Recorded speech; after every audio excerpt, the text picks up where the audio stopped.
Bom dia, meus irmãos, a graça e a paz do Senhor Jesus. Vamos dar continuidade ao nosso estudo no livro de Provérbios, quarta aula hoje, dia 23 de janeiro. Antes de mais nada, vamos pedir a ajuda do Senhor. Você já parou para pensar que quando aqueles que são professores aqui, ou obviamente aqueles que são alunos lá, aquele ambiente não possui algo que este ambiente tem, com este professor e estes alunos? Tudo que nós ouvimos na mensagem, no estudo, está debaixo da ministração do Espírito Santo. Isso é uma realidade bíblica, que a gente não pode nem esquecer, nem achar que é qualquer coisa. A iluminação do Espírito, irmãos, ela é real. A inspiração acabou, certo? A inspiração acabou. A gente pode usar até de maneira coloquial, né? Assim, não, pastor, hoje eu só estava inspirado, né? Tudo bem, mas não é esta inspiração. A iluminação continua, e é graças a ela, irmãos, que nós entendemos da palavra coisas que você não entendia quando talvez você lia até a Bíblia de maneira religiosa antes, né? Feche parênteses, vamos orar. Deus querido, como acabamos de dizer, a nossa necessidade número 1 é a ministração do Teu Espírito nesta noite, nesta manhã. Sabemos, ó Deus, que ela é garantida pela Tua palavra, mas queremos clamar para que seja perceptível na nossa vida, nossas mentes e corações possam, ó Deus, compreender e interagir com aquilo que a Tua palavra vai nos ensinar, de maneira a trazermos para as nossas vidas. Obrigado, ó Deus, por estarmos aqui com liberdade, por podermos, ó Deus, Te cultuar sem nenhuma ameaça, porque sabemos e temos sido relembrados em muitos momentos missionários da nossa igreja que esta não é a realidade nossos irmãos em muitos lugares do mundo. Oramos em particular para esta semana pelo povoado de cristãos, de irmãos nossos que tiveram 70 pessoas assassinadas. Que Tu possa, ó Deus, trazer consolo aos sobreviventes, restaurar, ó Deus, o coração, curar, ó Deus, realmente a alma de cada um que está ali. Essa realidade, ó Deus, atual, precisa nos mover a uma gratidão e a uma santa indignação com aquilo que o mundo tem feito com a Tua igreja, com o Teu povo. Quanto a nós, ó Deus, que nós possamos valorizar o que podemos tão livremente fazer ainda aqui no nosso país e sermos protegidos das intenções ideológicas de tolir, calar, silenciar a voz da Tua igreja. Oramos em nome de Jesus. Amém. Muito bem, meus irmãos. Aí está o nossa agenda, né? Nosso trilho que estamos percorrendo, e como vocês podem ver agora, versículos 20 a 33 do capítulo 1, o convite da sabedoria, ok? A maioria das Bíblias, inclusive, tem exatamente esse título, antes do versículo 20, já vai abrindo a sua Bíblia aí, que nós já vamos ler, mas antes quero novamente lembrar dessa mensagem de Provérbios sintetizada pelo professor Carlos Oswaldo. O plano moral de Deus para uma vida regrada precisa ser abraçado em atitude de reverente obediência a Yahweh por aqueles que aspiram a uma vida significativa como indivíduos e como membros de uma sociedade pactual.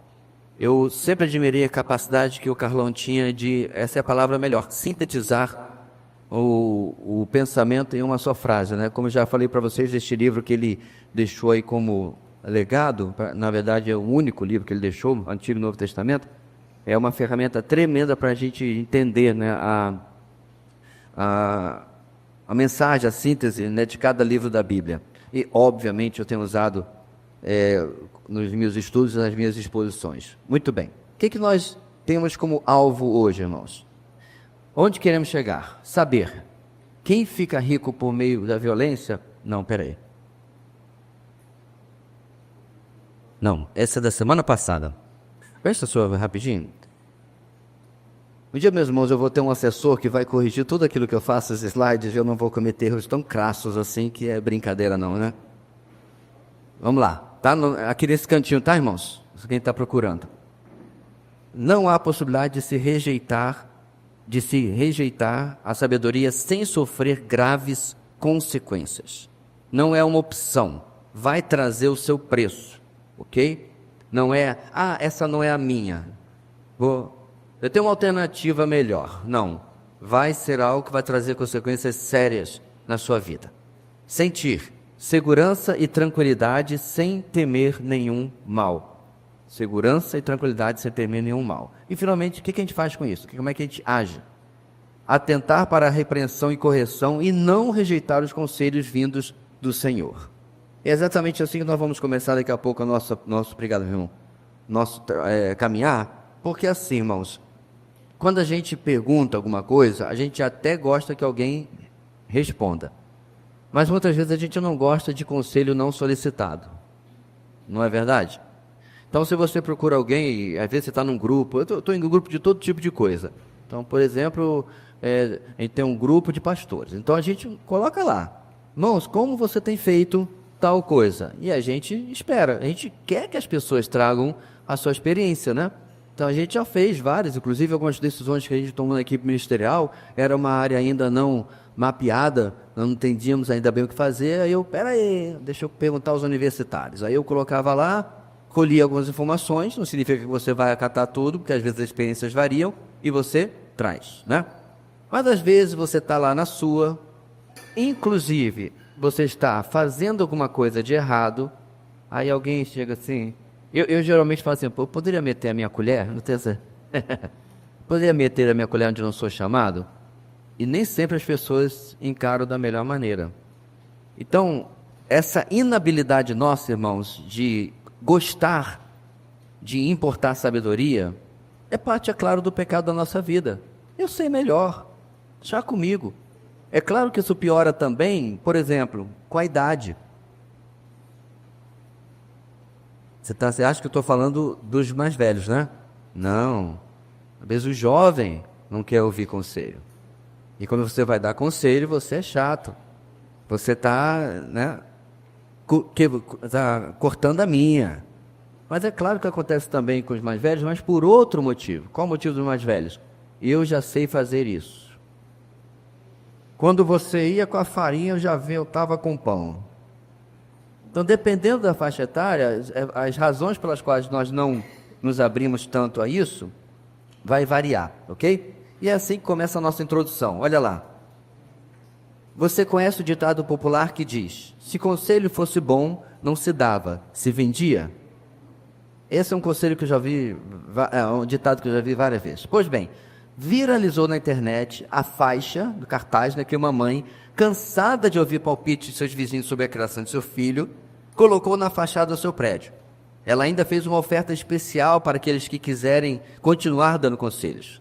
Olha aí, a cada 5 pacotes de fraldas G e XG, ganho o direito de dar um palpite na criação do meu filho. Observação, se o pacote for jumbo, são 2 palpites.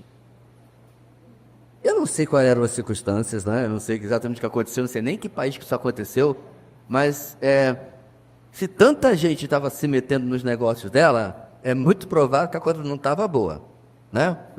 Não é possível, vamos combinar aqui, ela é uma ótima mãe, mas a gente vai ainda assim importuná-la com os nossos conselhos. É muito improvável. Ontem, eu não lembro agora, eu vi essa mãe, jovem, né? Provavelmente tem a cara de não ser uma gravidez muito planejada, né? Porque ela até mencionou assim, eu vou te levar para a casa do teu pai, o que já aponta que, né, nunca realmente foram casados, e assim, meu amigo, mas ela gritava com essa menina, tudo bem, essa menina é a antítese daquela, menina é mais fácil, eu entendo, a menina era da pá torcida, não é pá virada não, mas gente, sabe, não foi todo mundo, aquele grito, e pena que a Leila não estava do lado para dar uma de Espírito Santo para dizer, não fale nada. Então eu tive que me conter por mim mesmo, porque a vontade é chegar lá e dizer, senta aqui, senhora. Senhora não, que a minha dá para ser mais que minha filha. Deixa eu lhe dizer uma coisa, não vai adiantar. Gritar histericamente com a criança que já é histérica, só vai acrescentar mais lenha à fogueira, e assim vai. Mas é claro, irmãos, não ia provavelmente acabar bem, né? Eu ia ter assim, meta-se com a sua vida, alguma coisa assim. Por mais desesperados que nós estejamos em necessidade de conselho, isso é da índole humana. Nossa ilustraçãozinha aqui nos leva a crer que ela precisava de fato de ajuda. Porque tantas pessoas iriam procurá-la se ela não estivesse falhando em alguma coisa. Talvez deixava seus filhos na rua o dia inteiro, seus filhos aprontavam na rua e ela não disciplinava, ou disciplinava daquela maneira que, né, daquele tapinha sem vergonha que deixa a criança ainda mais sem vergonha do que qualquer coisa, não sei. Mas o nosso desejo hoje, meus irmãos, é parar e perguntar assim: se alguém largou o seu dia a dia para vir falar comigo, o mínimo que eu poderia fazer é: deixa eu ver se tem alguma coisa aqui para aproveitar, né? Essa semana eu conversava com o casal da igreja, em aconselhamento, e eu sempre uso essa ilustração, irmãos, porque para mim ela é muito contundente, né? Eu já estive presencialmente em médicos, dando conselho enquanto eles não faziam. Eu vi já médico, eu trabalhei 5 anos na Unimed, né, para a Unimed, ele estava com a carteira de cigarro aqui no jaleco, e falando para a paciente: a senhora precisa desesperadamente parar de fumar. Aí a senhora está a um cigarro de um efizema. Já era politicamente incorreto e legalmente proibido de se fumar em lugares fechados, mas só faltou ele dar esse conselho assim: vai precisar parar de fumar, porque esse negócio vai lhe matar. Só faltava isso, porque o cigarro estava bem ali. Agora, aí eu perguntava a esse casal, né? O conselho e a verdade que ele estava falando deixaram de ser um conselho, uma verdade, inclusive médica, né? Porque ele é fumante? Não. Ele só é um hipócrita, mas tudo bem, né? Ele só não... provavelmente vai estar logo no leito do lado dela, mas continua sendo verdade. Então, quando a próxima pessoa, meu irmão, nos aproximar para fazer alguma coisa, concentremos-nos no que está sendo dito e não por quem está sendo dito. Certo? Eu já conheci crente, talvez tenha sido sua experiência, que foi sabiamente advertido, aconselhado por incrédulo. Talvez até sobre o seu comportamento. O que é, inclusive, para nós, né, irmãos, extremamente vergonhoso. Mas não deixa, de um incrédulo, não deixa de ser verdade. Inclusive, Calvino escreveu, irmãos, que toda verdade é verdade de Deus. Então, quando você pega em qualquer parte da experiência humana alguma coisa que você concorda, isso é verdade, isso é tal. Não deixa de ser verdade só porque está em algum lugar ruim. Certo? É verdade assim mesmo. Bem, daí a ilustração, brincadeiras à parte, quem nunca ouviu um conselho de alguém sobre a dieta do momento? A melhor forma de ganhar dinheiro, ou de economizar, e etc. Tem gente que recebe opinião sem pedir e tem aqueles que pedem, mas que precisam filtrar certos palpites para não seguir para uma direção errada. Ou seja, nem sempre todo conselho vale. Obviamente, se ele é da palavra de Deus, só me serve. Agora aqui vai também um conselho. Ainda que alguém use um versículo bíblico, você também, ainda assim, é responsável por julgar aquela opinião, aquele conselho, porque qualquer um usa a Bíblia fora do contexto. A frase antiga continua sendo verdade. A Bíblia é a mãe das heresias. Já ouviu essa frase, não? Não é que ela é herética, é que as pessoas usam a Bíblia de forma distorcida para criar heresias, distorções doutrinárias e assim por diante, até comportamentais. Então, sem, irmãos, a gente ouvir o que alguém está dizendo, mesmo com o versículo embaixo, dizer: mas isso não é bem assim. Eu contei para vocês a vez que, em outra aula, muito tempo atrás, na verdade, e para outras pessoas no particular, uma época que a gente passava alguma dificuldade, e eu fiz um orçamento com o nosso eletricista na época, detalhe, desviado da igreja presbiteriana, hoje congregando numa igreja neopentecostal, né? Aprendeu nada, de onde veio, e eu conversei com ele, fiz orçamento, ficou muito caro. Aí eu falei para ele: fulano, não vou falar fulano porque o nome dele é bem peculiar, de repente alguém conhece, eu não quero... Como é que o Jorge fala? Da Exposit. O Jorge se acha hipermaneiro, falando a palavra em inglês toda errada. Mas né? Exposit. Então tá bom. E aí ele falou para mim o seguinte: pastor, ele ficou logo sério. Saiu o eletricista, entrou o conselheiro espiritual. pastor, o senhor é dizimista? Para ele, qualquer agrura financeira que a gente estava passando, esse era o problema. Aí eu sou, e aí? Porque a gente já aprendeu sobre isso aqui na igreja, né, meus irmãos? Não tem nada a ver uma coisa com a outra. São muitas situações que hoje, na nova aliança, o Senhor pode nos levar a um problema qualquer que seja, inclusive financeiro. Suas más decisões, o momento para você ser provado e assim por diante, dependência de Deus, e aí vai, né? O ponto aqui, meus irmãos, é que eu tive que filtrar o conselho dele. Para ele era só me arrepender, dobrar o joelho e falar, Senhor, de perdão, porque eu estou lhe roubando, porque Malaquias 3,10, e todos os meus problemas iam acabar. E não era esse o caso. Tem que filtrar com a sabedoria bíblica.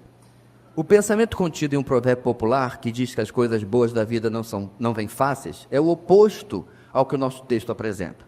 Hoje voltaremos nosso olhar para a palavra e veremos que a sabedoria é personificada, guarda essa palavra, tá, irmãos? Como uma mulher sábia, cujos conselhos podem ser encontrados em vários lugares acessíveis e de graça. Porém, essa mulher é bem incisiva ao afirmar que aqueles que rejeitarem os seus conselhos certamente colherão as graves consequências de suas escolhas. Aqui eu quero fazer uma pequena ressalva à colocação do nosso querido autor. É claro que a palavra sabedoria, ela é feminina. Talvez seja daí que ele tirou essa conclusão. Se for de outro lugar, eu confesso que eu não detectei.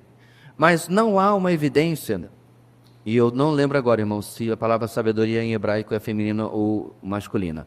Mas não encontrei uma evidência no texto que dissesse que é uma mulher, tá, que essa é a ilustração, ok? Então, o termo está no feminino porque a palavra em português é feminina. Se estiver em feminino em hebraico, é pelo mesmo motivo. Oi? Não é? A sabedoria? Não brinca.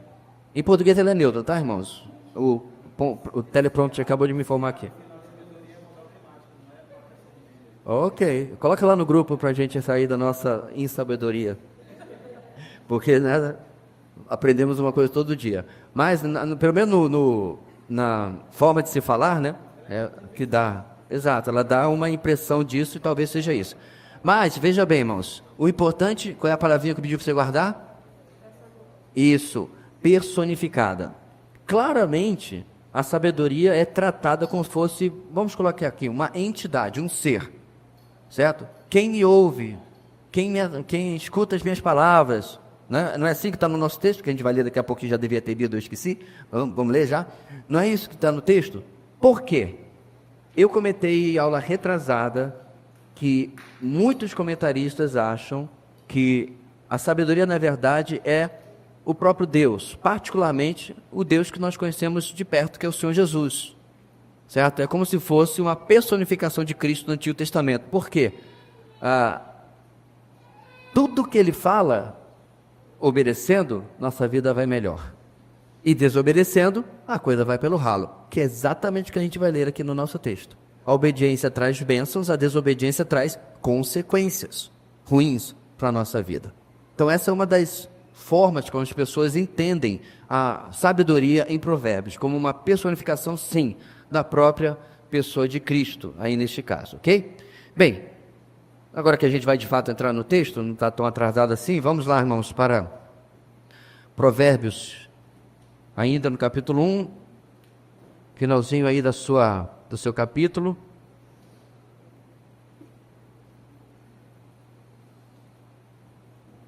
Versículo 20 até o 33. Acha aí para a gente ler juntos?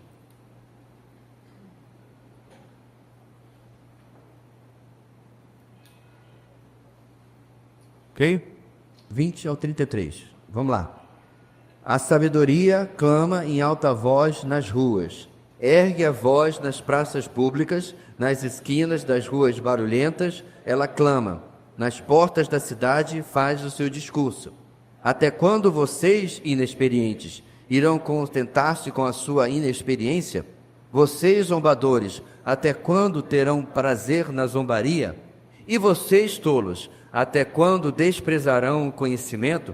Se acatarem a minha repreensão, eu darei a vocês um espírito de sabedoria e revelarei a vocês os meus pensamentos. Vocês, porém, rejeitaram o meu convite. ninguém se importou quando estendi minha mão. Visto que desprezaram totalmente o meu conselho e não quiseram aceitar a minha repreensão, eu, de minha parte, vou rir-me da sua desgraça. Zombarei quando o que temem se abater sobre vocês. Quando aquilo que temem abater-se sobre vocês como uma tempestade, quando a desgraça os atingir como um vendaval, quando a angústia e a dor os dominarem. Então vocês me chamarão, mas não responderei. Procurarão por mim, mas não me encontrarão.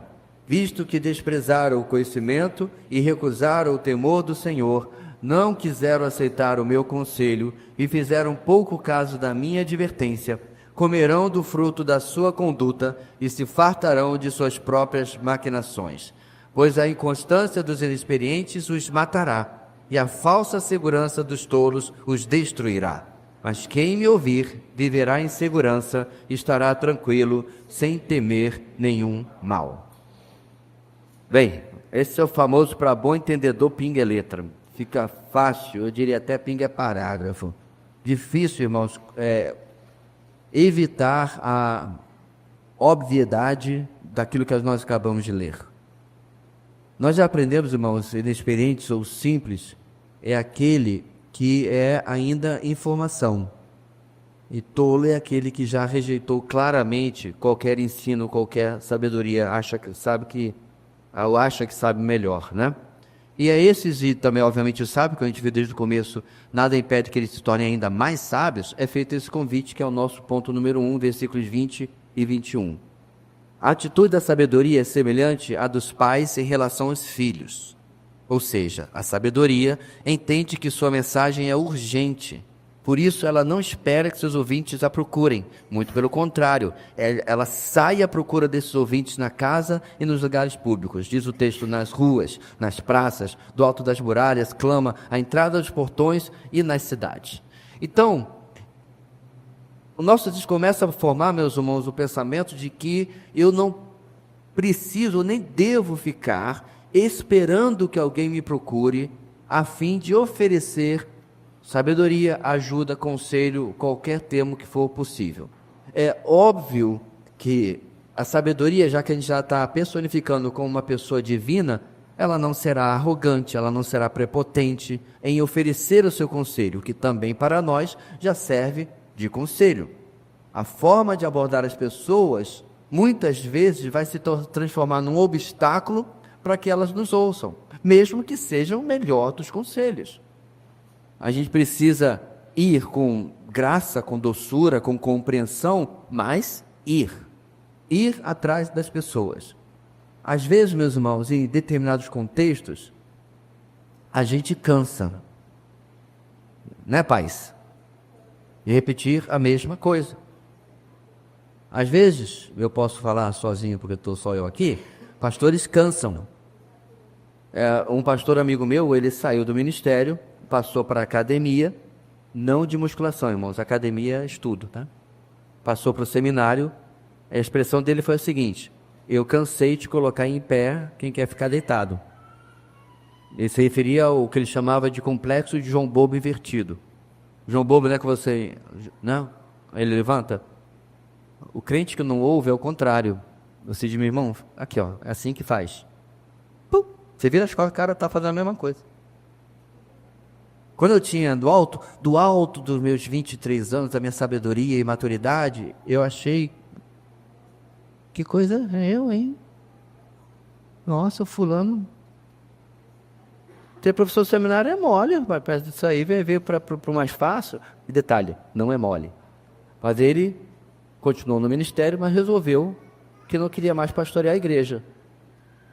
Obviamente, meus irmãos, esse foi um assunto pelo qual ele orou, decidiu, e Deus falou, não, está na hora, antes que você tenha um piripaque aqui, e foi.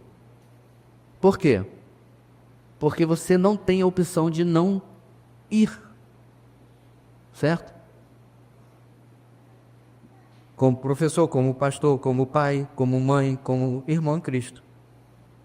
Você não tem a opção mesmo, meu irmão, de ver a pessoa atravessando a rua de olhos fechados, sem olhar para os lados, fora da faixa de pedestre, e dizer assim, não é meu problema. você não tem o ministério de Caim. Certo? A unção de Caim. Ninguém quer essa unção nessa igreja aí. O que ele disse para Deus, irmãos? Aliás, vou te contar, viu? Cabra, noção 0, coragem 10. Sou eu, por acaso, responsável pelo meu irmão? Ou guardador do meu irmão, como diz a versão antiga? Não é isso que ele fala para Deus, quando Deus pergunta sobre o irmão dele, o qual ele bem sabia onde estava, lá no campo, mortinho da Silva. Detalhe, meus irmãos, é que Abel estava ouvindo toda essa palhofa aí do lado de Deus, porque ele já havia morrido já, né?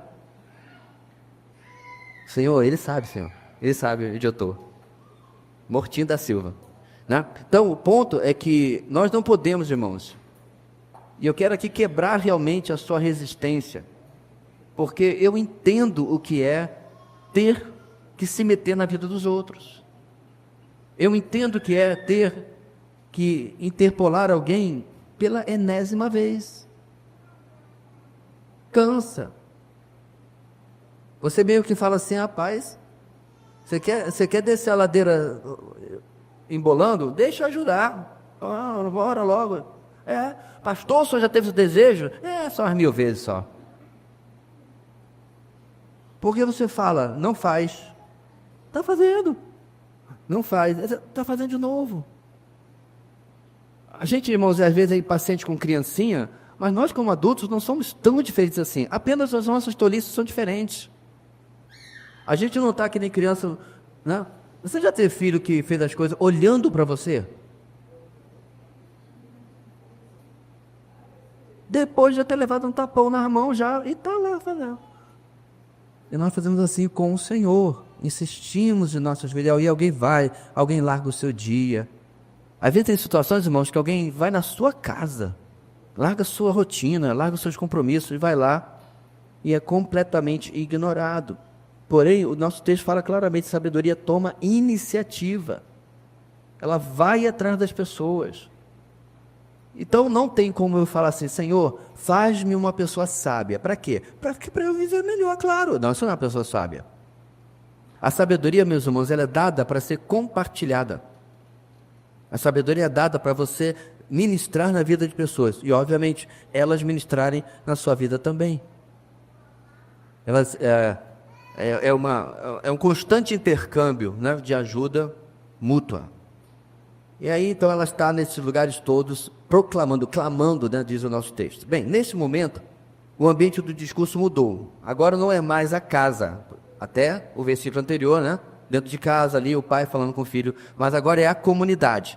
A sabedoria se posiciona em lugares estratégicos e de maior destaque, no centro da cidade, nas praças, e para ser ouvida, ela grita em alta voz, ou clama, dependendo da versão. Ela se posiciona em um lugar, diz o texto, portões da cidade, que era ocupada pelos anciãos, de onde eles julgavam e discutiam vários assuntos relacionados à vida da comunidade. O objetivo da sabedoria, ao ocupar esse lugar, é que, ao passar por ela, antes de entrar na cidade, o jovem se comprometa com os seus conselhos. Caso contrário, ele será enganado e seu fim será trágico. Se vocês lembram o livro de Ruth, quando Boaz recebe a notícia de que ele era o resgatador, né, para que pudesse casar com a viúva, com Ruth, ele lembra, não tem um outro, eu sou o segundo. Onde é que ele vai resolver isso? Ele chama o seu parente, e ele vai resolver isso na porta da cidade. É como se fosse, meus irmãos, a Câmara dos Vereadores da cidade, né? E no caso, algo que talvez a humanidade tenha perdido muito em largar de mão, eram os anciãos que tinham esse papel. Né? A ideia, irmãos, de sabedoria com a idade sempre caminhou na Bíblia, sempre. Eu não vou dizer, claro, que todo ancião é sábio, é experimentado, é inteligente. Não, mas espera-se que, dentre os anciãos, se encontre aqueles que sejam mais qualificados. E assim lá estava ele junto a esses. Por quê? A sabedoria se coloca no lugar onde geralmente as pessoas iam para resolver as suas questões. Então você está com essa questão em aberto, você quer resolver isso? Vamos resolver aqui aonde os experimentados da cidade, os sábios da cidade, humanamente falando, os anciãos, né, os líderes estão se reunindo. E o objetivo, como ele disse, é que as pessoas chegassem ali e pudessem passar por ela, pela sabedoria, antes de entrar na cidade. Porque era lá que as coisas aconteciam. Nós somos um ambiente, irmãos, em que a cidade era o centro de tudo. Você tinha cidade ou você tinha uma propriedade rural. A propriedade rural não há uma grande comunidade. O pessoal morava lá, mas queria fazer alguma coisa? Tinha que voltar para a cidade. E lá é que essas experiências que necessitariam de sabedoria aconteceriam. Então lá estou eu entrando na cidade. Primeira coisa que a sabedoria faz, ela se colocava entre mim e o problema, ou o desafio, ou o que quer que seja. Ótimo, não há lugar melhor. Porque antes de encarar aquilo que eu teria que encarar, eu teria primeiro que ouvi-la.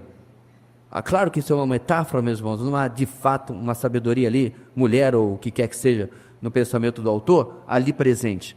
Mas a ideia, meus irmãos, essa semana eu tenho uma coisa difícil.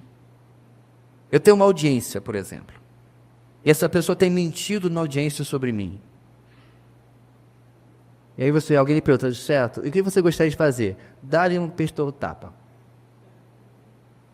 Aí a pessoa diz, aí você vai perder a sua razão. Não, mas eu vou dar, o juiz não vai ver.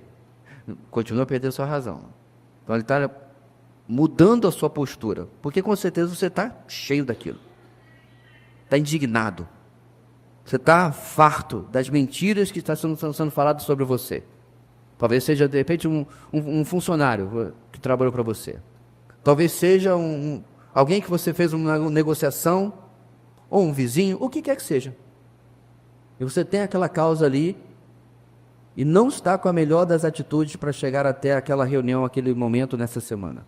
A sabedoria está tentando colocar-se entre você e aquilo lá, para mudar a sua postura.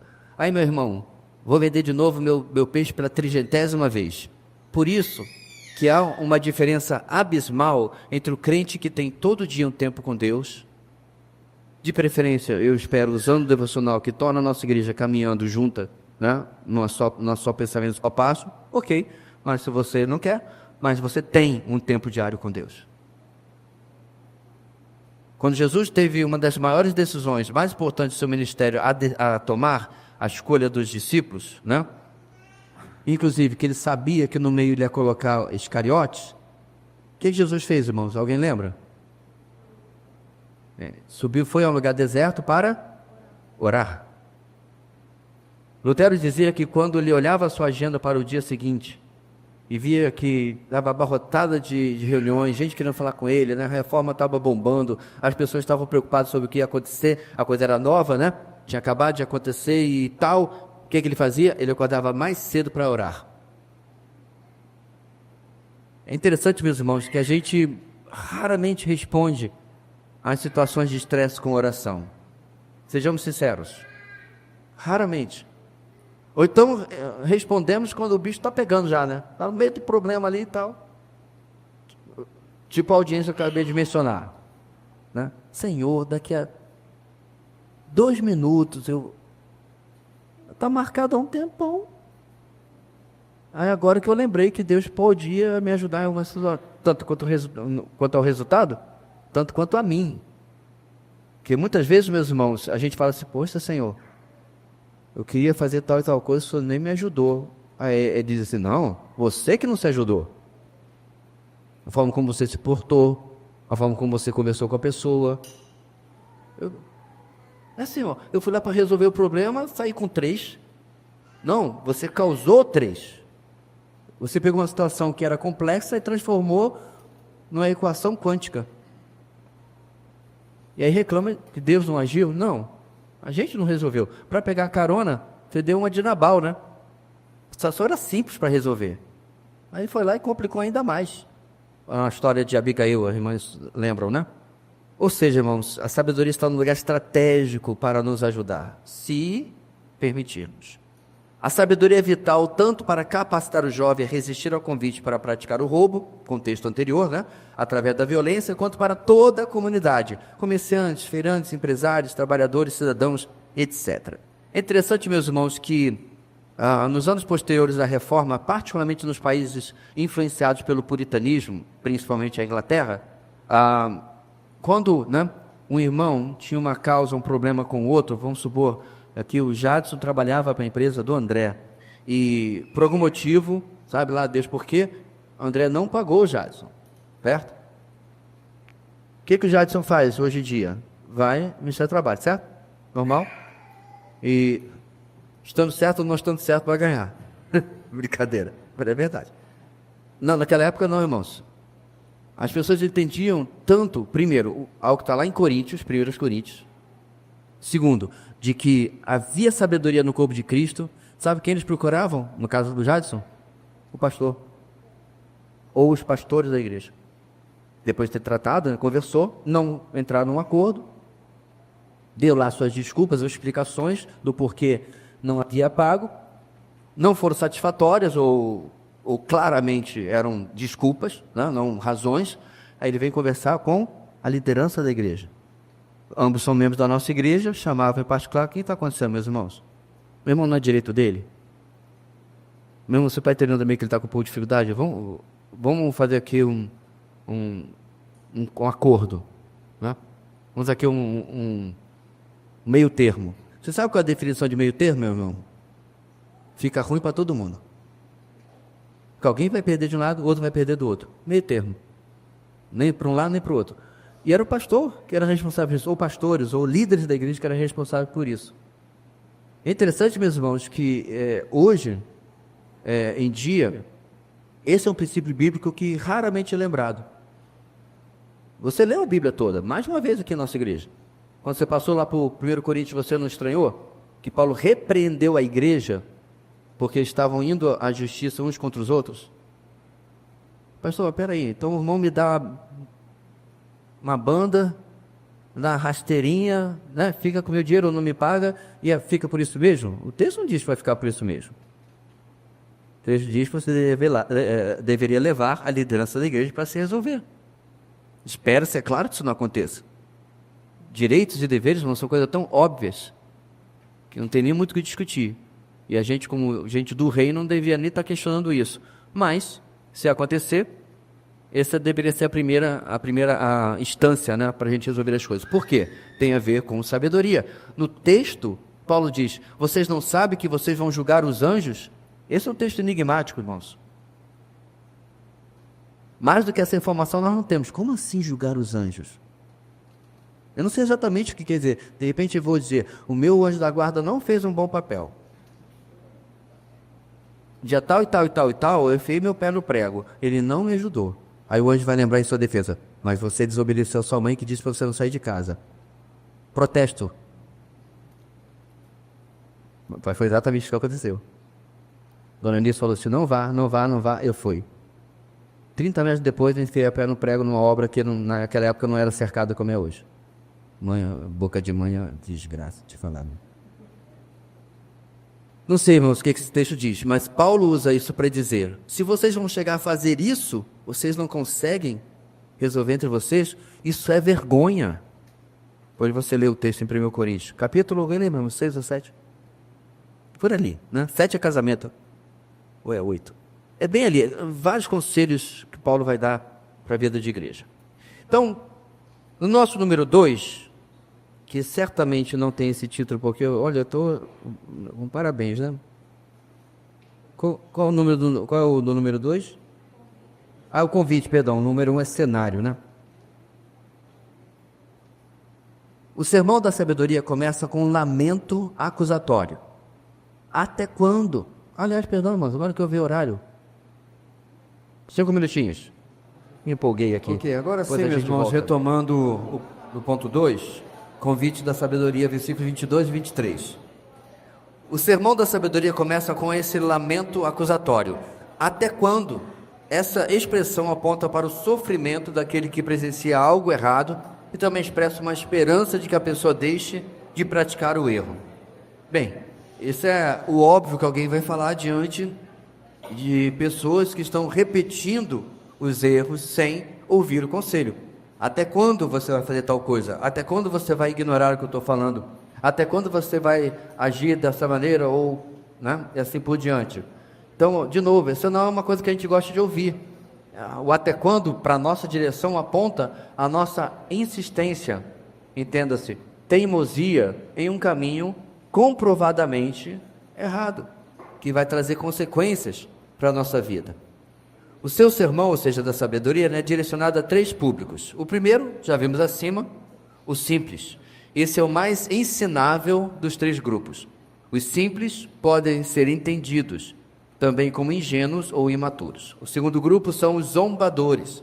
Diferentemente dos simples, não são tão abertos aos conselhos. Pelo contrário, eles ouvem conselhos e depois criticam e ridicularizam quem lhes dá o conselho. Por fim, os tolos. Estes não apenas rejeitam a sabedoria, mas têm prazer em rejeitá-la. É necessário destacar que essa rejeição por parte dos simples, dos zombadores e dos tolos, não são fruto de falta de compreensão intelectual para assimilar uma verdade, mas é principalmente uma postura do coração. Vamos gastar um tempinho aqui, meus irmãos. Deixa eu começar pelo seguinte. A grande questão não é como eu vou reagir apenas, não é apenas como eu vou reagir ao conselho. A grande questão, principalmente, é se o meu coração está aberto ao conselho. Por isso que no final termina dessa maneira. Qual é a postura do seu coração, certo? O que eu estou ouvindo aquilo que está sendo falado e como eu reajo a isso.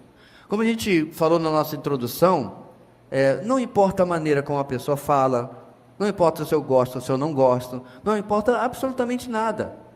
Ou o meu coração deseja o melhor, a verdade, ou o meu coração deseja o que abençoa, e olha aí, e o que glorifica a Deus, ou não. Eu quero fazer o que eu quero fazer. Há muito tempo atrás nós ensinamos os adolescentes na época, do grupo Renovo, que o problema não é querer alguma coisa. Alguém lembra? Qual é o problema? É querer muito. Outra pergunta, até onde você está disposto a pecar para ter o que você quer? Como assim, pastor? Por que eu tenho necessariamente que pecar para ter o que eu quero? Porque a ênfase está no eu, que você quer, o que o meu coração quer. Será que você está disposto a ignorar a ordem de Deus e ouvir a serpente? Será que você está disposto a matar o seu irmão em lugar de cuidar dele? Será que você está disposto a mandar o marido dela para frente da batalha para esconder o seu pecado? Entende, meus irmãos? Raramente a gente não vai ser tipo um projetinho. Porque às vezes a gente quer se esconder atrás da ilusão de que o meu pecado foi tipo assim, uma coisa que aconteceu, um passarinho que passou em cima de mim. Não, foi não. Está mais para um ninho. Você já teve passarinho que jogou uma bombinha em você? Aí você tá assim, acontece, né? Agora, se você me vir pela rua andando com literalmente um ninho na cabeça, você deve estar perguntando, tá rindo, né, Lucas? Você já fez a relação, né? Sério que anota o nome do Lucas, por favor. Como que o pastor deixou esse passarinho fazer um ninho na cabeça dele? É uma coisa que leva tempo, conta com a minha passividade para aquilo acontecer. Eu permiti que aquilo acontecesse. Eu não ouvi conselhos. Aí, meus irmãos, não precisa só a gente ficar assim, ninguém veio falar comigo. Amados, ninguém é criança. Nem as crianças nesse ponto são crianças. A gente, a ideia de criança Gugu Dadá, não sabe o que faz e tal. Não. Todo ser humano sabe o que faz. Dentro da sua idade. Né? Não, pastor, meu filho é um anjo de inocência. Você está vivendo em que fantasia? Aquele menino que faz bem assim, ó. Não coloca o dedo aí. Você está chamando essa criança de inocente? A gente confunde, irmãos, a inocência da infância, o fato de que elas não têm as malícias que nós temos, em achar que eles são santinhos, impecáveis ou qualquer coisa do gênero. E não são. A depravação humana, o pecado, é a doutrina mais fácil de se comprovar. Você não precisa nem ter filho, mas ajuda.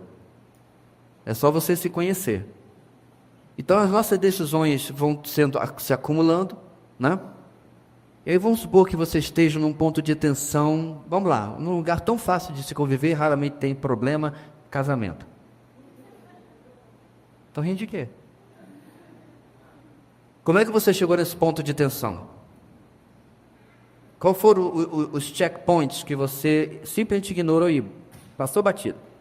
Né? Tem aquele ponto ali, tem aquela guarita, checagem, confere tal coisa, vê isso aqui, lá, vocês querem nem saber. Porque você não sabe o que ele fez. Aí você passou direto, até o próximo, até o próximo, até o próximo. Aí onde você está? Na minha sala, em aconselhamento. Como é que chegou até lá? Ou na sala de qualquer pessoa que seja, né? Não foi um pupizinho do passarinho, irmãos. Foi um ninho. Um ninho. Peraí, vou até te ajudar. Falta de perdão. Toma aqui. Mais um fiozinho, amargura e tal. Eu tô sempre certo. É o ninho, não é o ninho mesmo, é um triplex. Triplex. Onde eu vi essa palavra? Deixa pra lá. É um triplex na sua cabeça. Que você não vai poder dizer que não é seu. Olha aí. É seu. É meu. Porque eu estou permitindo aquilo. Não existe, meus irmãos, desses 3 grupos, essa situação, a não ser que o coração deles esteja disposto a isso. É claro, a atitude do simples, do zombador e do tolo é um pouquinho diferente. Mas ainda é de rejeitar, e como diz a última frase, olha lá, não é falta de compreensão intelectual. Eu entendi que você está me aconselhando. É que o meu coração não gostou disso aí, não. Como é que é a história? Eu tenho que ir lá e tenho que pedir perdão para ele? Não, mais algum conselho? Tenta outro. Esse aí eu não gostei, não. Vamos para outro, vamos para o próximo. Ver se eu vou gostar do próximo. Porque o problema meu é lá no coração.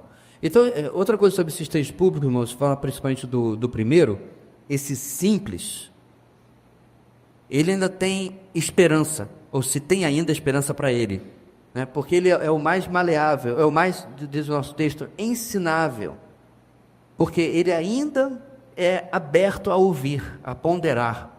Os outros já estão fora de esperança. Eu me preocupo particularmente com esse segundo, zombador. Ele pode até não fazer na sua cara, na sua frente, né? Mas ele vai lá no seu coração e dizer, o que fulano sabe? E vai completamente desprezar aquilo que está sendo falado, apesar de ser, como diz o nosso título número 2, um convite para o dar sabedoria. Bem, dentro desses grupos, irmãos, seguindo o próximo slide, em seguida, a sabedoria faz um apelo a essas pessoas. Deem ouvidos à minha repreensão. Eis que derramarei o meu espírito sobre vocês e lhes darei a conhecer as minhas palavras, verso 23. Olha como a nossa NVI traduz. Se acatarem a minha repreensão, eu lhes darei o espírito de sabedoria e lhes revelarei os meus pensamentos. Observe, irmãos, a progressão no argumento. Para que essa pessoa possa, ou sabedoria possa derramar o seu espírito e dar a conhecer as suas palavras, primeiro, o jovem precisa dar ouvidos à sua repreensão, ou seja, primeiramente ele precisa se comprometer com os seus ensinamentos. Irmãos, isso é tão óbvio que lá, muito tempo depois, 1000 anos, se eu não me engano, 1000 e tantos anos depois, Tiago vai escrever o quê? Todos nós, irmãos, sejamos tardios em falar e prontos a ouvir.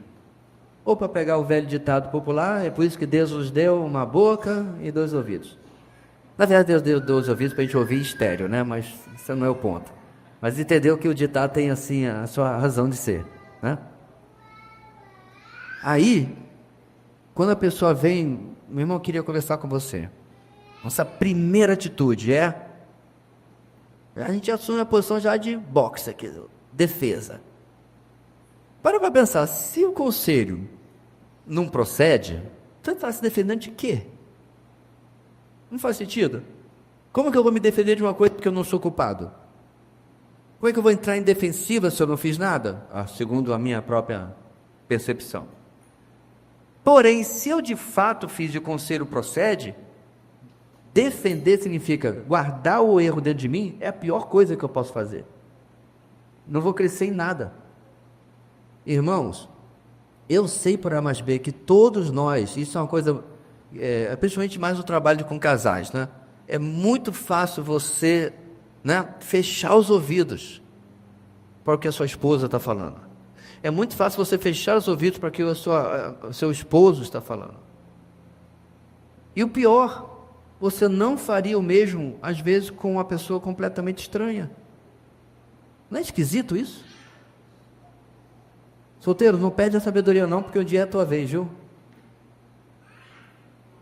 Você ouve todo mundo.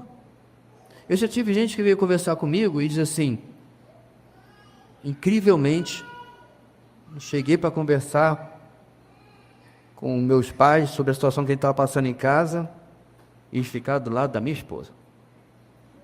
Eu falei, não, eles ficaram do lado do que estava certo. Não é de quem estava certo, é do que estava certo. E acontece de você estar do lado errado. Seus pais fizeram um ato de amor para você. Você estava de maneira turrona, insistindo no seu erro, e eles, com a experiência de 20, 30, 40 anos de casamento na sua frente, disseram, meu filho, não é assim que se resolve. Olha desse jeito. E já vi do outro lado também, meus irmãos. Já teve uma situação lá em casa, muito tempo atrás, que a querida irmã Diva ficou do meu lado. Mas teve também outra que ela me deu um pescotapa de palavra que eu perdi quase o rumo. Porque era uma pessoa de Deus, justa. É assim, é assado. Né? Às vezes dava certo para mim, às vezes dava muito ruim. Mas, se eu tomasse, tivesse, quando ela ficasse mesmo, tá vendo? Tem a tua mãe aí, do meu lado. Mas quando ela fizesse o contrário, eu dizia assim, o que sua mãe sabe mesmo, né? Ah, senhora, é de outra geração. Essas são, meus irmãos, as defesas que a gente inventa para não ouvir aquilo que está sendo falado. Qual dos jovens, nós ou outros, já não disseram do conselho dos seus pais porque são de outra geração? É interessante, irmãos, que um professor nosso, doutor em teologia e uma pessoa extremamente capaz, mais uma vez na nossa capela, no culto que a gente tinha de terça a sexta no seminário, ele exaltava a pessoa do seu pai. Aí ele fala assim, meu pai não é capaz de vir aqui e dar uma aula de grego ou de teologia do Novo Testamento como eu dou. Meu pai não é capaz de vir aqui e discutir com você sobre teologia contemporânea. Mas não há pessoa no mundo a quem eu consulte e precise de mais conselho e sabedoria do que o meu pai. Homem extremamente piedoso, extremamente temente a Deus, o que eu consultava. O professor em questão é descendente de alemães, e o pai dele mora lá no interiorzão da região sul. O cara, apesar de ser filho de imigrantes, hoje nada mais é do que um roceiro, um caipira, A gente pensa assim, descendente de alemão, está todo mundo morando bem, não? O cara mora lá num sítiozinho no interior, mas como disse, um homem piedoso, um homem de Deus, e cujo conselho o seu filho doutor sempre buscava. Porque a sabedoria, meus irmãos, não necessariamente está ligada a quanto conhecimento eu tenho. E é óbvio que a gente tem diferenças de geração em geração, especialmente hoje que as coisas vão hiper rápido, E é óbvio que a gente às vezes pede um conselho para uma pessoa mais jovem sobre uma coisa que de hoje a gente não conhece. Semana mesmo eu estava perguntando ao meu filho sobre a questão de inteligência artificial, qual é o melhor para fazer isso, fazer aquilo, que eu estava fazendo uma figura para o nosso retiro, Um cardzinho que eu quero colocar sobre o nosso retiro. E é óbvio que a gente vai fazer isso, irmãos. Agora, quando a gente acha que qualquer pessoa de qualquer idade, mais ou menos, não vai nos atender, não vai ser bom ouvi-lo, e a gente ergue as defesas, nós estamos perdendo grandemente. Então existe essa necessidade. Primeiramente, ela precisa se comprometer com os seus ensinamentos. Não é? Ela identifica seu sermão como uma repreensão ou correção, um apelo para que o jovem perceba o seu erro e, consequentemente, se arrependa e se apegue à sabedoria. Se o jovem se comprometer com a repreensão, receberá uma porção abundante do seu espírito sobre ele. Diz o texto, eu derramarei. Isso traz a ideia de um jarro, de um líquido que está sendo derramado de maneira constante e abundante. Neste caso, o que está sendo derramado sobre os jovens serão pensamentos e palavras. É uma metáfora, claro, Ou seja, a sabedoria, ao falar, será esse vaso cheio que será derramado sobre aquele que se compromete com os seus ensinos. Eu acho particularmente interessante ele usar essa expressão darei do meu espírito, que combina com aquilo que eu falei lá no começo. É de fato, não uma mulher, mas uma pessoa, uma entidade divina. Só Ele pode dar do seu espírito, o nosso Deus. E Ele, de fato, irmãos, no Novo Testamento, é chamado de espírito de sabedoria.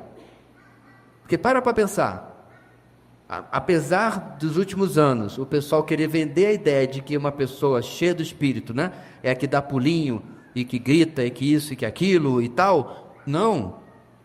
A pessoa cheia do espírito é aquela que vai aplicar com mais sabedoria os conselhos de Provérbios. Mais vale o homem que domina a si mesmo do que uma cidade cercada. Provérbios. Como é que o homem domina a si mesmo? Só tem duas forças, irmãos: carne e espírito. Certamente pela carne que não é. Ser cheio do espírito é ser cheio dessa sabedoria. O que mostra, amados, que a gente está talvez mirando a coisa errada. Quando a gente não compreende que a nossa necessidade de sabedoria não é simplesmente conhecimento. Irmãos, eu sempre vou falar, conhecimento é muito bom, mas eu preciso de humilhação na presença do Senhor para poder ter essa sabedoria, ter esse entendimento de como destrinchar os desafios da minha vida. Em relacionamentos, por exemplo. Você já teve ou já falou para alguém aquela situação: pastor, irmão, eu não consigo entender a pessoa. Sim, talvez a pessoa seja complicada. Sim, talvez a pessoa seja fechada. Sim, talvez a pessoa não se expressa como deveria se expressar. Eu entendo. Mas deixa eu logo dar uma de Paulo e trazer logo o exemplo de Jesus, que aí já liquida a fatura, né? Meus irmãos, ninguém lidou com todas as pessoas difíceis que você puder pensar como Jesus. Eu sempre gosto do exercício de lembrar que Jesus, sim, Ele é Deus, mas como Ele viveu aqui, e uma vez que é dito que nós devemos imitá-lo, é porque Ele era um homem cheio do Espírito. Eu sei que é um pouco difícil você tentar não separar exatamente as coisas, mas olhar as coisas separadamente. Mas deixa eu colocar da seguinte forma: sem dúvida nenhuma, o nosso Senhor é Deus. Estamos juntos aí? Cristologia em dia, sem problema. Mas quando, meus irmãos, Jesus interagia com as pessoas, quando Jesus interagia com a prostituta e como homem não se ardia de desejos, não era porque Ele era Deus, é porque Ele era um homem cheio do Espírito. Quando Ele interagia com pecadores, no meio deles, né, e Ele não se tornava um deles, não caía na farra com eles, e qualquer coisa que você puder pensar, ou quando Ele não respondia da mesma maneira com que Ele era tratado, quando Ele conseguia ser firme, duro e não pecar, esse é um tremendo desafio. Raça de víboras, João Batista, Jesus repete as mesmas palavras, ou Ele fala: ai de vocês fariseus. Eles são 13 a 15 ais. Não vou precisar nem lembrar da limpeza do templo, né? Se a gente tivesse no lugar dele, meus irmãos, nossa pressão já ia 17/14, a gente já ia estar suando, e o chicote já ia para o lado, a gente já ia sair dando voador em todo mundo. Jesus não fez nenhuma dessas coisas. Ele conseguia ser duro, firme e não pecar. Como? Como? Diga aí, paizinho, a última vez que seu filho aprontou, você pecou? Não é? Ele aprontou. Por que eu tenho que pecar? Aí a gente começa: pastor, mas o senhor não sabe o que esse menino fez. Já pensou, meus irmãos, se Jesus chegasse no final da sua carreira e Deus faça para ele: meu filho, você quase conseguiu, mas Judas e Pedro, ali você pecou. Aí Jesus respondesse: Senhor, meu pai. Mas você viu o que eles fizeram? Um me vendeu, o outro me negou. O teu limite. Essa semana eu estava lendo, irmãos, as passagens juntos sobre dos últimos dias de Jesus, né? A maneira como ele lida com Judas. Eu estava mais para aquele vídeo do Senador do Futuro que volta no tempo e dá 3 de 12 em Judas matando. Tomar por aí. Como ele lida com Judas, meus irmãos, E eu não posso, preste atenção, igreja, eu não posso pegar o comportamento de Jesus e dizer, mas é que ele era Deus. Então não serve nada. Os evangelhos literalmente só servem para saber que ele morreu, coloca na prateleira, não leia nunca mais. Não funciona assim. Ele era um homem cheio do Espírito Santo. Por isso ele podia literalmente conviver 3 anos com um camarada que ele sabia o que ia fazer. E eu posso lhes garantir, meus irmãos, baseado no fato que Jesus nunca pecou e de quem Jesus era e todo o resto da Bíblia, certo? De que ele jamais tratou Judas de maneira diferente do que tratou os 11. Não tem aquela coisa de que às vezes quando alguém tem uma piniba com a gente, né, trata a gente um pouquinho diferente do que... Não, ele nunca fez isso. Porque era o Espírito de sabedoria que ele nos promete, estava certamente sobre ele também. Vamos para o nosso último ponto, irmãos, versículos 24 a 31. As consequências. O verso 24 começa com uma partícula que expressa um contraste, mas aqui é o contraste entre o convite, que foi apresentado pela sabedoria, clamei, estendi a minha mão, e a rejeição dos ouvintes. Vocês se recusaram a ouvir, não houve quem atendesse. Para não dizer que não tive nenhum, não, esqueci um circunflexo no vocês aqui. No sermão da sabedoria, novamente uma repreensão é observada, já que a atitude foi de recusa, rejeitaram todo o meu conselho e não quiseram a minha repreensão. Verso 25. Nos próximos versículos ficará claro que não há possibilidade de o jovem, o empresário, o funcionário público, o trabalhador ou qualquer cidadão rejeitar os conselhos e a repreensão da sabedoria sem ter graves consequências. É isso, irmãos, que às vezes nós que somos aconselhados não entendemos. A gente pensa que aquele conselho, ele está trabalhando no vácuo, no neutro, certo? Então, né, eu estou com um problema, aí fulano traz o conselho, a solução, direitinho para desarmar aquela bomba relógio. Aí eu digo, valeu aí, não quero. Tá, uma prática boa quando você dá o conselho a alguém e a pessoa rejeita, entendi, tudo bem. O que você vai fazer em lugar disso? Se literalmente algo que a gente usa é aconselhamento bíblico. Se a pessoa rejeita a orientação bíblica, o conselho, você diz, certo, entendi. Qual é a alternativa? O que você vai fazer? Aí você mostra a pessoa que ela está trocando algo por nada. Certo? E geralmente ela está trocando algo que ela sabe de onde está vindo, das escrituras, algo bíblico, algo que ela já sabia no fundo, né? Afinal de contas é crente, que deveria fazer por nada. Aí quando a pessoa entra nesse impasse, você diz, você está entendendo que você está escolhendo continuar no seu problema. Então você chegou até aqui com um problema matrimonial, certo? Entendemos o problema, apresentamos a solução, e agora? Pastor, isso parece tão mecânico, né? Não está faltando um pouquinho de espiritualidade, isso, sobrenatural nisso? Irmãos, a vida sobrenatural é extremamente lógica. Penso, logo creio. Esquece Descartes. Penso, logo creio. A fé não é acéfala, ela não é apedeuta, ela não é ilógica. Então você mostra a pessoa, meus irmãos, biblicamente o que está sendo feito na vida dela e mostra a alternativa bíblica para aquilo. E aí? O que a pessoa vai fazer? Porque agora a repreensão vai ser, vocês se recusaram a ouvir. Não houve quem atendesse.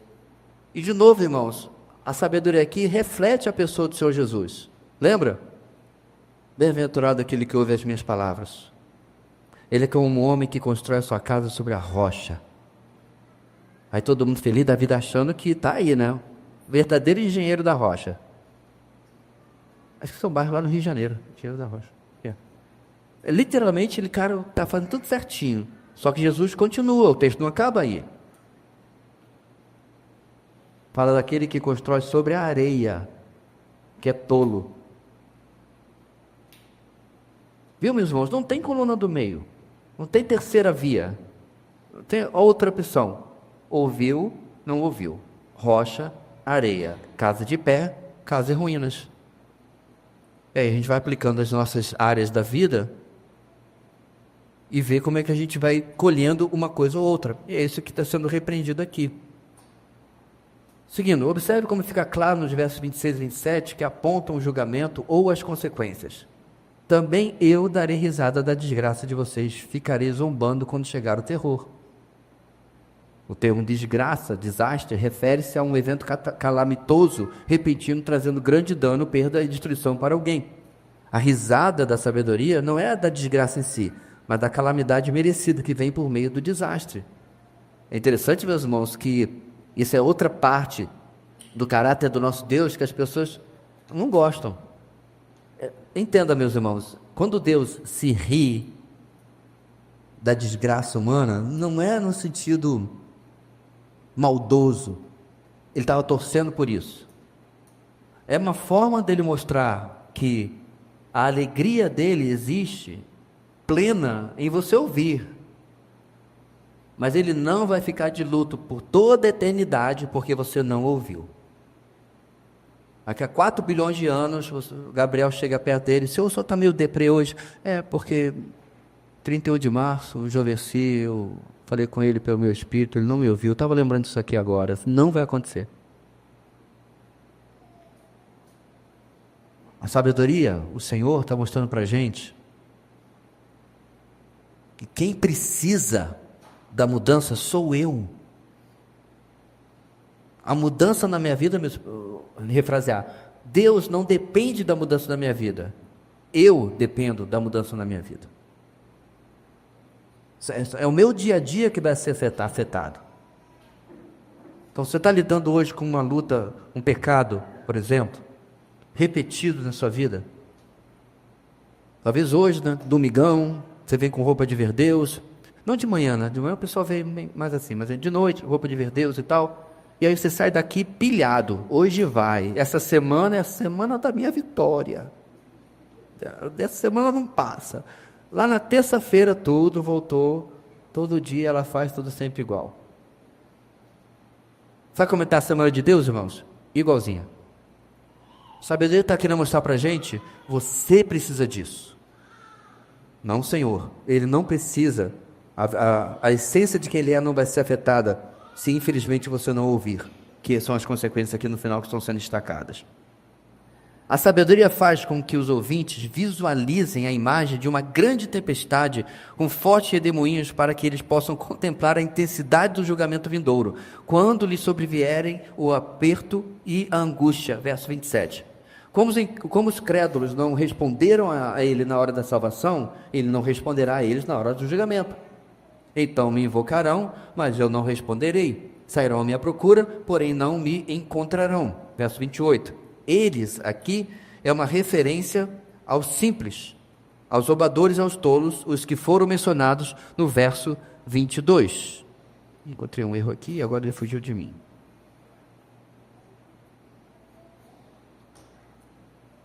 Ok. Essa é outra parte, meus irmãos, interessante, porque isso fala sobre a dureza do nosso Deus com a verdade.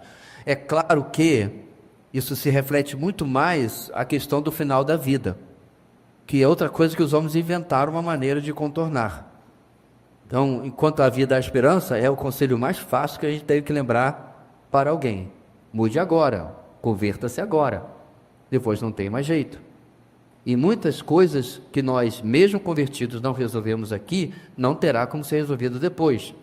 Quem já não teve alguém que você não perdoou e essa pessoa não está mais aqui entre nós?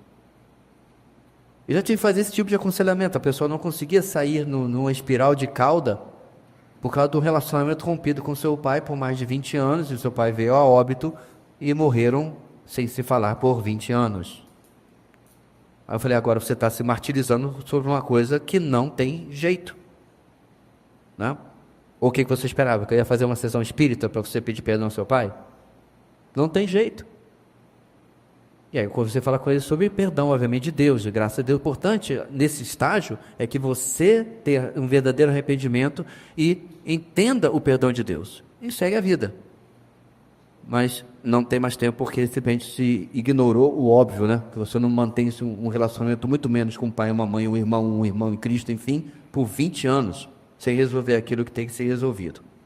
Observe como a sabedoria usa o mesmo verbo que foi usado no verso 21, quando diz: do alto dos muros clama, à entrada das portas e nas cidades profere as suas palavras. Agora o verbo clama aqui está sendo traduzido por invocar. Não mais como uma ação da sabedoria chamando a atenção dos jovens, mas como uma ação dos jovens invocando a sabedoria. Antes a sabedoria clamava, agora eles clamam por ela, porém, sendo rejeitados por ela. O verso nos faz refletir sobre o fato de que nem sempre há uma segunda chance quando se rejeita a sabedoria. Por mais que haja uma tentativa de reparação do dano ou do arrependimento, ou em alguns momentos isso não será possível. Vamos lá, irmãos. Eu vim com um problema, né? O meu conselheiro aqui me trouxe a solução. Eu ignorei. Passado-se algum tempo, eu volto lá e o problema quintuplicou. O que estava ruim ficou pior, muito pior. Certo? E já deixou marcas ao longo desses, meses dos nossos encontros. Ok? Geralmente o conselheiro vai ter que falar o seguinte: primeiro, não adianta chorar o leite derramado. O que aconteceu, aconteceu. É isso que o nosso texto está dizendo. A sabedoria de meses atrás não tem como retroagir. Agora, pobre do conselheiro tem que resolver os problemas anteriores e os que foram causados durante o tempo da rejeição da sabedoria. Por isso, o termo, meus irmãos: quando me procurarem, quando me invocarem, quando clamarem por mim, eu não responderei. Quantos de nós, meus irmãos, já não procurou na AliExpress uma máquina do tempo? Ou na Shopee? Eu já fiz, só tem um modelinho pequenininho daquele filme lá da década de 2000 e pouco. Não funciona. Não tem como, irmãos. Não tem como. Mesmo quando a gente volta com alguém, né? E pede perdão por algo que nós fizemos há um bom tempo atrás, de repente você reencontrou essa pessoa, o perdão, ótimo, o pedido de perdão é importantíssimo. Mas esse tempo que passou, não tem conserto, não tem como voltar. Você ignorou, eu ignorei a sabedoria durante todo aquele período, e as consequências lá estão. Ela não vai me ouvir retroativamente, certo? Não tem como voltar lá. O dano está feito. E isso não será possível de acontecer. O que isso ensina a gente, irmãos? Se apegar ao nosso erro jamais trouxe algum benefício. Não é meio óbvio? Eu me sinto até esquisito falando isso, né? Mas parte de qualquer ensinamento, irmãos, a gente repetir o óbvio. Ninguém ganhou nada. Pergunta alguém assim: não, olha, eu recebi o conselho, eu vi uma mensagem sobre perdão. Naquela semana eu tinha rompido com o meu cunhado. Mas pastor, cunhado nem é parente, mas tudo bem. Rompi com meu cunhado por causa disso. Aí eu vi naquele domingo uma mensagem sobre perdão e reconciliação. Aí, 5 anos depois, a gente se reatou. Eu não lembro nem mais por que eu estava chateado. Tem essas coisas também. E aí? Como é que eu volto, meus irmãos, para consertar uma coisa que não tem mais como consertar? E aquilo que eu perdi, porque eu não atendi o conselho antes. Aí a pergunta que eu acabei de fazer: alguém ganhou alguma coisa em postergar a obediência? Alguém ganha uma coisa em deixar para depois o que biblicamente deveria fazer agora, nos relacionamentos, ou em que quer que seja, nos seus pensamentos, no seu pecado, né? De estimação? O pecado, irmãos, ele traz consequências sérias no meu relacionamento com o Senhor, né? E essas consequências são coisas que eu vou guardando e percebendo: olha o quanto eu estou perdendo no relacionamento com, de fato, a pessoa mais importante da minha vida, porque não atendi antes. A sabedoria faz com que os ouvintes visualizem a imagem de uma grande tempestade. Lá no começo do nosso parágrafo, com fortes redemoinhos. Não é assim que às vezes você vê a sua vida? Você já passou de fato por uma forte tempestade? A gente não tem tornado e essas coisas aqui no Brasil. Dizem que essas coisas mudam de nome quando é no hemisfério norte, no hemisfério sul, mas você entendeu, né? Ventão mesmo. A gente não tem nada perto assim. Mas nós tivemos já tempestades tropicais, é o máximo que acho que eu já passei aqui no Brasil, né? E eu já estive no carro no meio disso daí. Era tanta água, tanta chuva, que a água passou por cima do capô do meu carro. Aí você fica assim, pronto, bom, vou morrer aqui nessa anda. O problema é que eu não conseguia entender, eu estava no meio do Pricumã, irmãos, eu não sabia onde era norte, onde era sul, estava a Via das Flores, que é a referência aí para casa. Perdido, essa é a imagem, emocionalmente, psicologicamente, espiritualmente. A bússola está assim, ó. Devia apontar para o norte, mas por causa da confusão, eu estou no meio disso aí. Por que no meio disso agora eu vou clamar quando eu deveria ter ouvido antes? Eu não devia estar nesse vento. E antes de seguir adiante, fica a pergunta: qual é a tempestade que você tem ou esteve passando na sua vida? Como você chegou até lá? Quais foram os avisos que você ignorou para chegar até lá?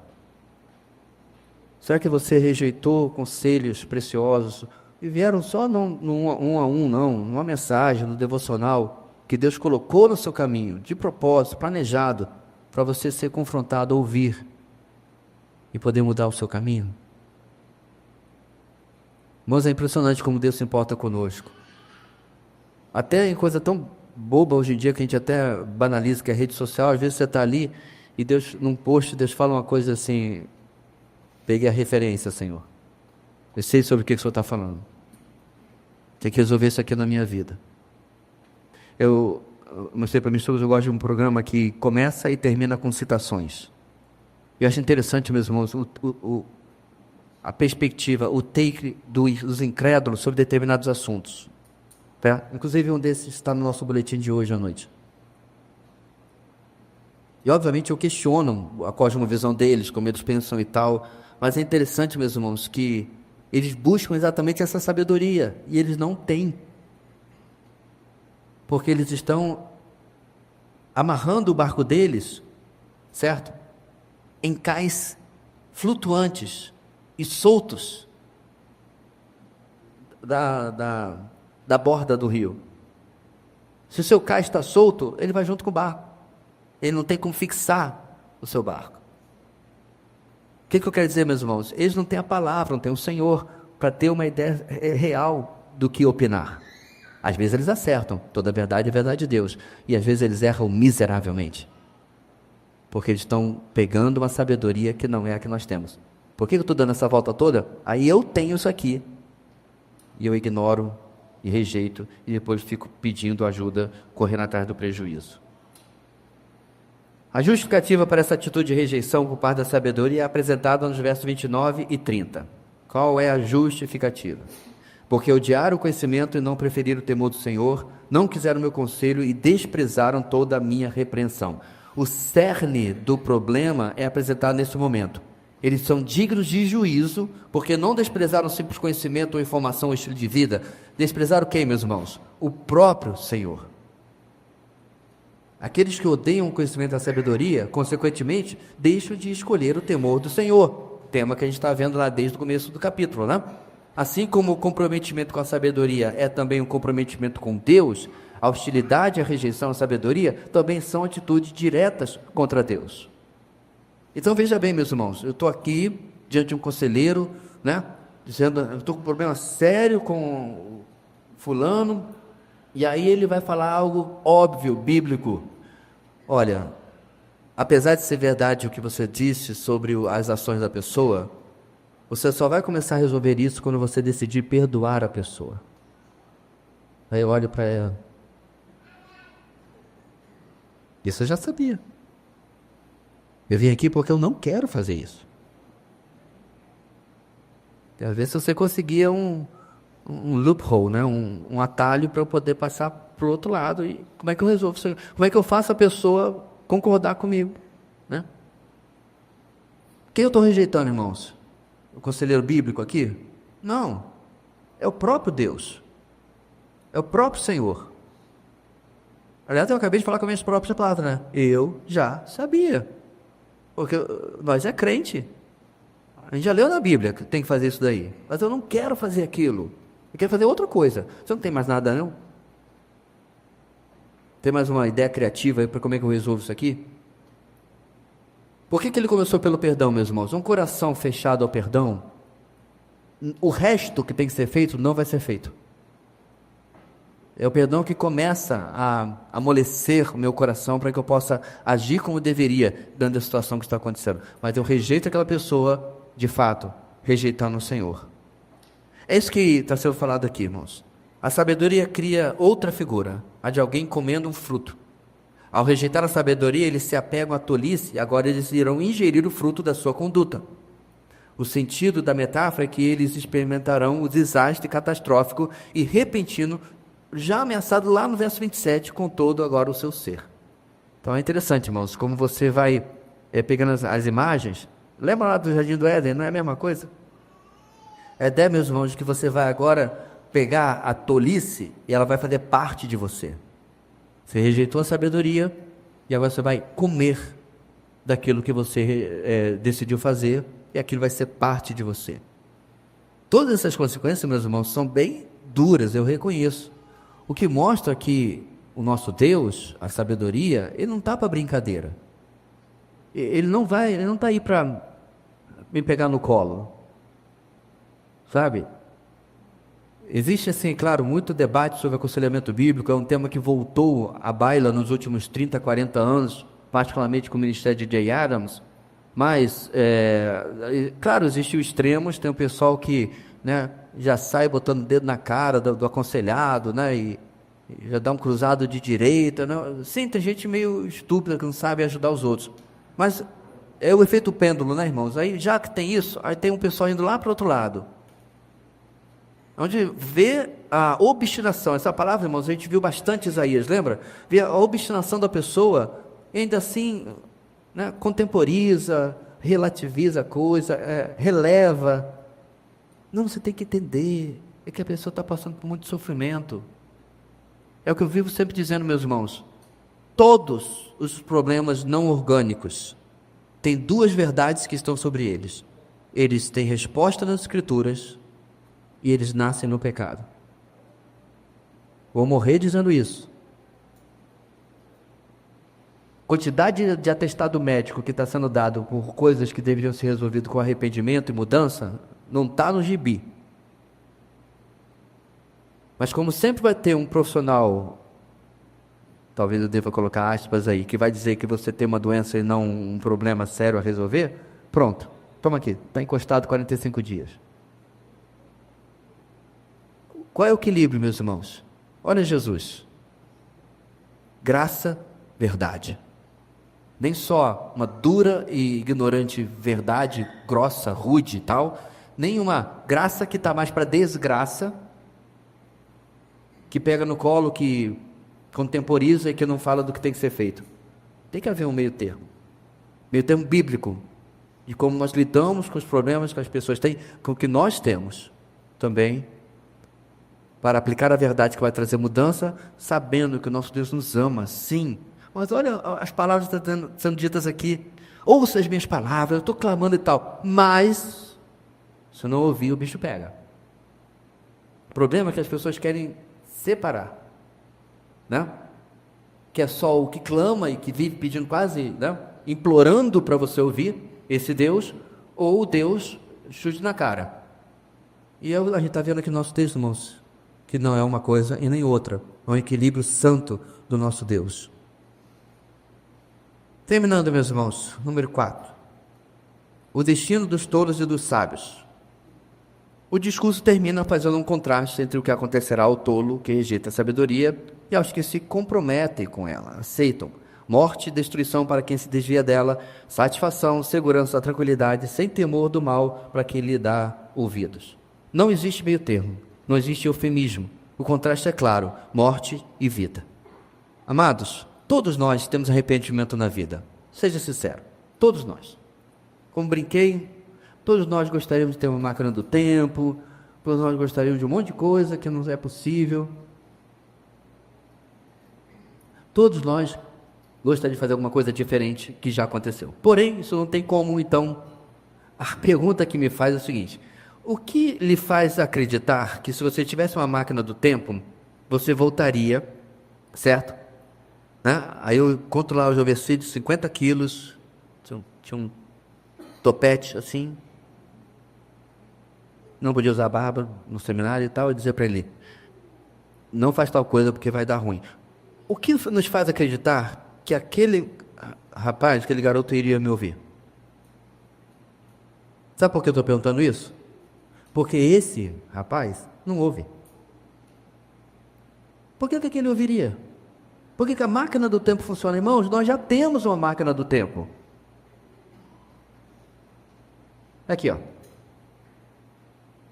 Ela aponta para o passado, dizendo: olha o que aconteceu com essas pessoas. Ela revela o nosso presente e aponta para o futuro, como o nosso texto. Vai acontecer isso ou aquilo. Nós já temos uma máquina do tempo. Eu não ouço. Eu prefiro do meu jeito. Sabe como é que talvez, acho que não ia, mas talvez funcionasse a viagem no tempo? Eu ia ter que ir e ter que ficar com o camarada o tempo todo. Eu tenho que ser constante tutela. Tratar o camarada de 20 anos, 30 anos atrás, não, é que nem canaleta no negócio do boxe, do boliche, né? Eu tinha que botar a canaleta assim: não, para aqui não, para cá não, para cá não. Sim, há eventos grandes que eu gostaria de mudar. Mas aí eu volto para cá, né? Na máquina do tempo, todo satisfeito, porque eu corrigi a burrada de 1987, sei lá. Aí quando eu volto, a coisa está pior. Porque o Burraldo fez outras coisas, né? Eu corrigi o que ele fez em 87, aí em 89 ele meteu o pé na jaca, aí catou eu pior do que antes. Então é uma tolice ficar chorando leite derramado, não é esse o ditado que a gente usa, irmãos? Limpa o fogão, areia as bocas e segue a vida. Aprenda agora como é que eu faço para que o leite não derrame de novo. A saída é: compra a chaleira que apita. Ou fica vigiando, né? Apesar que dizem que quando você fica vigiando o leite, ele não derrama. Aí você vira para falar com o menino, quando volta, dizem isso, né? Se olhar, ele não ferve. Não tem como, irmãos.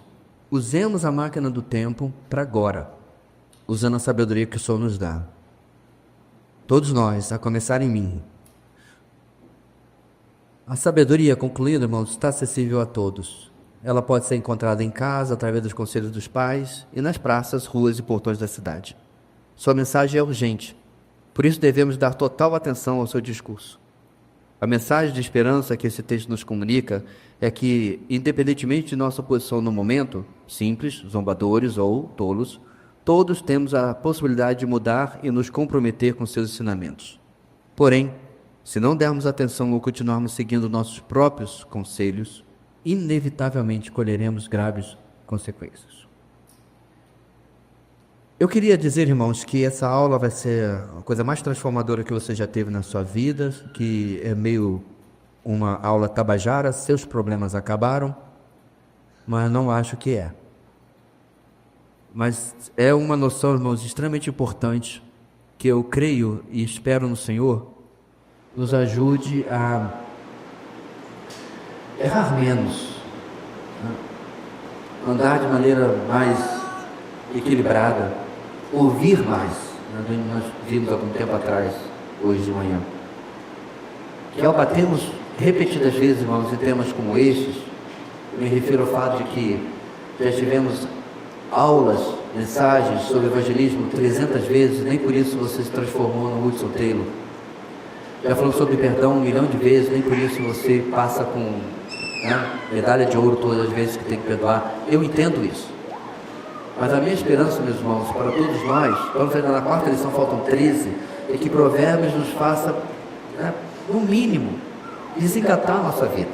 Porque você está sempre com a primeira marcha, já doido para sair cantando pneu, precipitado, andando rápido, sem ponderar as coisas, sem ponderar com sabedoria, o mais provável é que eu vou ter mais erros do que acertos. O sábio de Provérbios me parece uma pessoa que prefere perder do que se antecipar antes de consultar a sabedoria de Deus. E nem sempre esse é o nosso perfil. E obviamente as consequências vêm, mas que nós possamos, por outro lado, colher as bênçãos que ela nos promete. Amém. Vamos ficar de pé, irmãos?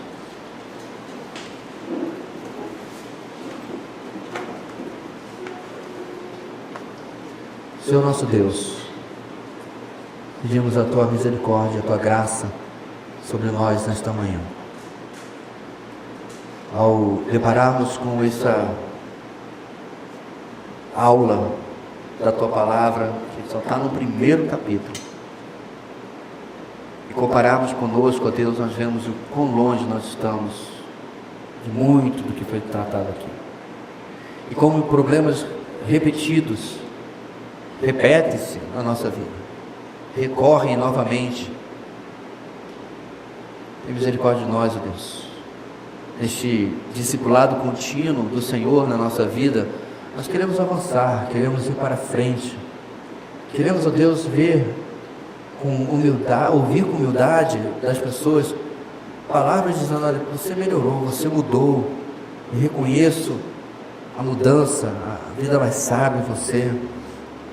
Ajuda-nos, ó Deus, a ouvir isso, ajuda-nos a merecer isso, ao ouvirmos a Tua Palavra, a sabedoria do Senhor, a primeira vez que a ouvimos. Dá-nos, ó Deus, um dia de descanso, e à noite possamos aqui e em nossa congregação estar louvando o nosso grande Deus. Oramos em nome de Jesus. Amém.